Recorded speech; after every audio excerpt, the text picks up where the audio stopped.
আমার প্রিয় নবম শ্রেণীর ছাত্রছাত্রীরা, ইতিহাস বিষয়ের দ্বিতীয় পর্যায়ক্রমিক মূল্যায়ন অর্থাৎ সেকেন্ড ইউনিট টেস্টে যে প্রশ্নগুলি আসার সম্ভাবনা রয়েছে, আমরা সেই গুরুত্বপূর্ণ প্রতিটা প্রশ্ন দেখে নেব আজকের এই প্রশ্নপত্র থেকে।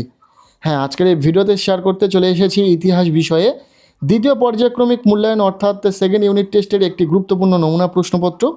এই প্রশ্নপত্রে থাকা প্রতিটা প্রশ্নই পরীক্ষার জন্য ভীষণ গুরুত্বপূর্ণ। এখান থেকেই পরীক্ষাতে প্রশ্ন হুবহু কমন থাকবে। তাই তোমরা যারা ভালো রেজাল্ট করতে চাইছো, অবশ্যই এই প্রশ্নপত্রে থাকা ছোট বড় প্রতিটা প্রশ্ন খুব ভালো করে পড়ে রাখো। আমরা সম্পূর্ণ প্রশ্নপত্রটি একদম প্রথম থেকে দেখে নেব উত্তর সহ। শুরুতেই রয়েছে একের দাগ, বলা হচ্ছে সঠিক উত্তরটি নির্বাচন করো। এখানে 8টি এমসিকিউ টাইপ প্রশ্নের উত্তর লিখতে হবে। প্রতিটি প্রশ্নের মান 1 নম্বর করে, টোটাল 8 নম্বর রয়েছে। প্রথম প্রশ্ন, বিশ্বের প্রথম আন্তর্জাতিক সম্মেলন বলা হয়, উত্তর হবে ভিয়েনা সম্মেলনকে। এরপর দ্বিতীয় প্রশ্ন, রক্ত ও লৌহ নীতির প্রবক্তা ছিলেন, উত্তর হবে বিসমার্ক। এরপর 3 নম্বর প্রশ্ন, ফেব্রুয়ারি বিপ্লব সংঘটিত হয়, উত্তর হবে 1848 খ্রিস্টাব্দে। এরপর 1.4-এর প্রশ্ন, ট্রিপল আঁতাত গড়ে উঠেছিল, উত্তর হবে 1907 খ্রিস্টাব্দে। এখানে যেহেতু এমসিকিউ টাইপ প্রশ্ন আর 4টি অপশনের মধ্যে কোনটি উত্তর সেটা বোঝানোর সুবিধার্থে আমরা সেই উত্তরটিকে ডিফারেন্ট কালারের কালি দিয়ে চিহ্নিত করেছি। এরপর 5 নম্বর প্রশ্ন, রুশ বিপ্লবের জনক বলা হয়, উত্তর হবে লেনিনকে।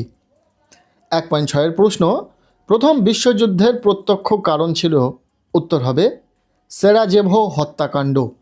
1.7-এর প্রশ্ন, রাশিয়ার ইতিহাসে রক্তাক্ত রবিবার এর ঘটনাটি ঘটে, উত্তর হবে 1905 খ্রিস্টাব্দে। 1.8-এর প্রশ্ন, চীন সিমোনোসেকির সন্ধি স্বাক্ষর করেছিল, উত্তর হবে জাপানের সঙ্গে। এই ছিল একের দাগ থেকে এমসিকিউ টাইপ প্রশ্ন, যেগুলো আমরা উত্তর সহ দেখে নিলাম। এরপর রয়েছে প্রশ্নপত্রে থাকা 2-এর দাগ, বলা হচ্ছে একটি বাক্যে উত্তর দাও। এখানে 8টি এসএকিউ টাইপ প্রশ্নের উত্তর লিখতে হবে। প্রতিটি প্রশ্নের মান 1 নম্বর করে, টোটাল 8 নম্বর রয়েছে। আমরা এখান থেকে প্রতিটা প্রশ্ন উত্তর সহ দেখে নেব। শুরুতেই যে প্রশ্নটি রয়েছে, রাষ্ট্র কথাটি প্রথম কে ব্যবহার করেন, উত্তর হবে ম্যাকিয়াভেলি রাষ্ট্র কথাটি প্রথম ব্যবহার করেন। দ্বিতীয় প্রশ্ন, কূটনীতির রাজপুত্র কাকে বলা হতো, উত্তর হবে প্রিন্স মেটারনিককে কূটনীতির রাজপুত্র বলা হতো। এরপর 2.3-এর প্রশ্ন, ড্যাশ আহ্বান করেন দুনিয়ার মজদুর এক হও, উত্তর হবে কার্ল মার্কস।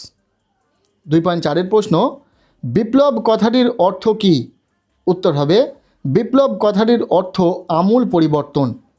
যে প্রশ্নগুলি এখানে রয়েছে প্রতিটা প্রশ্নই পরীক্ষার জন্য গুরুত্বপূর্ণ, খুব ভালো করে দেখে রাখো। এরপর 2.5-এর প্রশ্ন, মুক্তিদাতা যার বলা হয় ড্যাশ, উত্তর হবে যার দ্বিতীয় আলেকজান্ডারকে।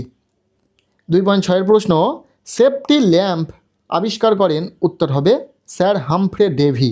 পরের প্রশ্ন, ব্যাংক অব ইংল্যান্ড প্রতিষ্ঠিত হয় কবে, উত্তর হবে ব্যাংক অব ইংল্যান্ড প্রতিষ্ঠিত হয় 1694 খ্রিস্টাব্দে। 2.8-এর প্রশ্ন, মীর কাদের বলা হতো, উত্তর হবে পূর্বর্তন রাশিয়ার গ্রামীণ সমবায় সমিতিকে মীর বলা হতো। এরপর রয়েছে প্রশ্নপত্রের 2-এর দাগ, বলা হচ্ছে 2-একটি বাক্যে নিচের প্রশ্নগুলির উত্তর দাও, যে কোনো 4টি। এখানে 2 মার্কের প্রশ্ন রয়েছে, 4টি প্রশ্নের উত্তর লিখতে হবে, টোটাল 8 নম্বর। আমরা এই 2 মার্কের প্রশ্নের ক্ষেত্রেও উত্তর সহ দেখে নেব। প্রথম প্রশ্ন, নিয়মতান্ত্রিক রাজতন্ত্র কি, উত্তর হবে যে রাজতন্ত্রে জনসাধারণ দেশের প্রতিনিধি সভার সদস্যদের নির্বাচন করে এবং অন্যদিকে রাজা ও রাজতন্ত্রের প্রতি আনুগত্য দেখায় তাকে নিয়মতান্ত্রিক রাজতন্ত্র বলা হয়। এরপর দ্বিতীয় প্রশ্ন, কে কবে ফ্রান্সে দ্বিতীয় সাম্রাজ্য প্রতিষ্ঠা করেন, উত্তর হবে 1892 খ্রিস্টাব্দে লুই নেপোলিয়ন ওরফে তৃতীয় নেপোলিয়ন ফ্রান্সে দ্বিতীয় সাম্রাজ্য প্রতিষ্ঠা করেন। ইম্পর্টেন্ট প্রশ্ন।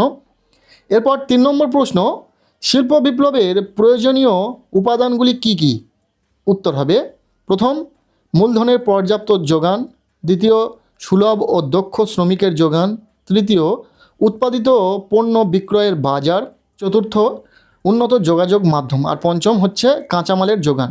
এছাড়াও আরও কিছু রয়েছে।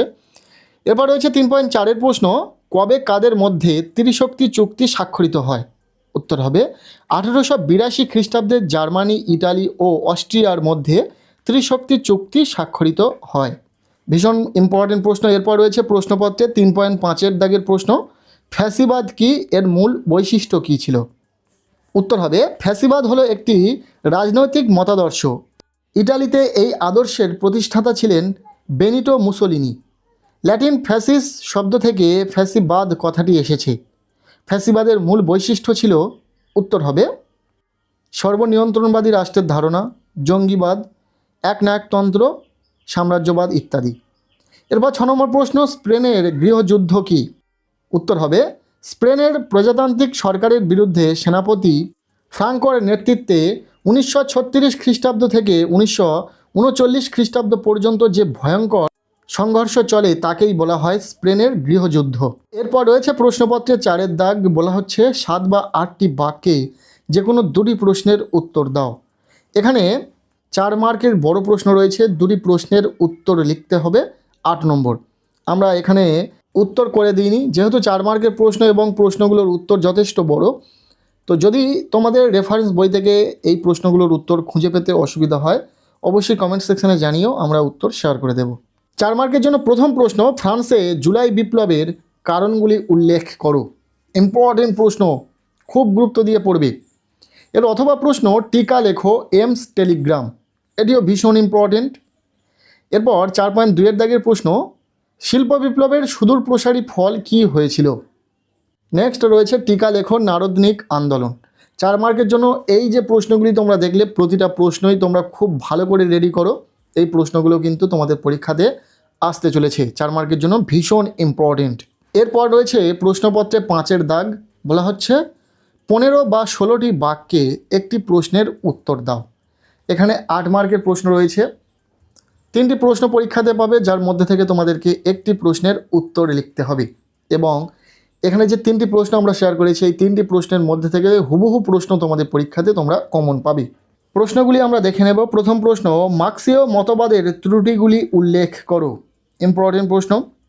এরপর দ্বিতীয় প্রশ্ন, ইতালির ঐক্য আন্দোলনে মাৎসিনির অবদান উল্লেখ করো। এটিও ভীষণ গুরুত্বপূর্ণ প্রশ্ন। এরপর শেষ যে প্রশ্নটি রয়েছে, রুশ বিপ্লব বা বলশেভিক বিপ্লবের কারণগুলি সংক্ষেপে আলোচনা করো। এই 3টি প্রশ্ন 8 মার্কের প্রশ্নের জন্য খুব ভালো করে রেডি করো, এখান থেকেই পরীক্ষাতে কমন পাবে। ব্যাস, এই ছিল ক্লাস 9-এর ছাত্রছাত্রীদের জন্য সেকেন্ড ইউনিট টেস্ট অর্থাৎ দ্বিতীয় পর্যায়ক্রমিক মূল্যায়নের একটি গুরুত্বপূর্ণ নমুনা প্রশ্নপত্র ইতিহাস বিষয়। এই প্রশ্নপত্রে থাকা প্রতিটা প্রশ্ন তোমরা খুব গুরুত্ব দিয়ে পড়বে, এখান থেকেই তোমাদের পরীক্ষাতে প্রশ্ন হুবহু কমন পেতে চলেছ। আজকের এই ভিডিওটি তোমাদের কেমন লাগলো অবশ্যই জানিও। ভিডিওটি ভালো লেগে থাকলে লাইক করে দাও, আর চ্যানেলে নতুন হলে চ্যানেলটিকে সাবস্ক্রাইব করে রাখো।